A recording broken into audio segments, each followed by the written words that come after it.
صباح الخير.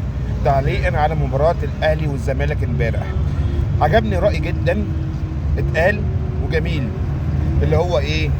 محلل فني في قناة الاهلي قال لك منافسة ايه؟ الزمالك عمره ما ينافس الاهلي او مش منافس للاهلي. ليه؟ هو قال وجهة نظره وانا بحترمها. قال لك الاهلي بطل الدوري لمدة 40، اخذ الدوري لمدة 40 مرة، تمام؟ الزمالك اخذ الدوري لمدة 14 مرة.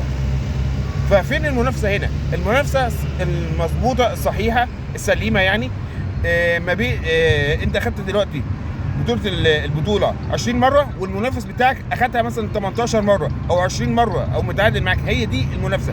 لكن الاهلي ياخدها 40 مرة والزمالك ياخدها 14 مرة وتقول لي في منافسة ما بينهم؟ لا طبعا. ليه احنا ما نقولش ان الاهلي كعبه عالي فعلا على الزمالك؟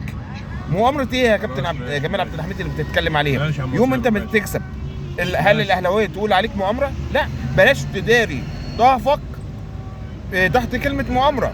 الاهلي فعلا اقوى منك، الاهلي كعبه عالي للزمالك.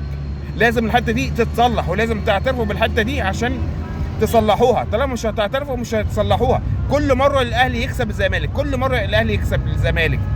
لو تعادل بيتعادل بمزاجه على حساب الزمالك. عمر الزمالك ما كسب الاهلي بمزاجه، ده كل فين وفين مره.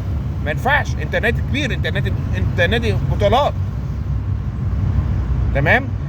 ما ينفعش الاهلي يبقى سيدك، المفروض انت تبقى سيد نفسك. فما تداريش اخطائك ولا نقط ضعفك. فعلا دي حقيقه انا بقولها لك يا زمالك، ان الاهلي كعبه عالي عليك، ودي حقيقه.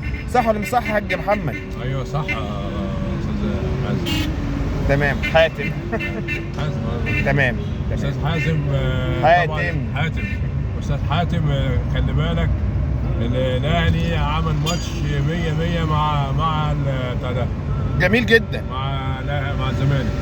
اتفتح الشوط الثاني وحطوا 3 اجوان. الاثنين يعني ايه مستويين.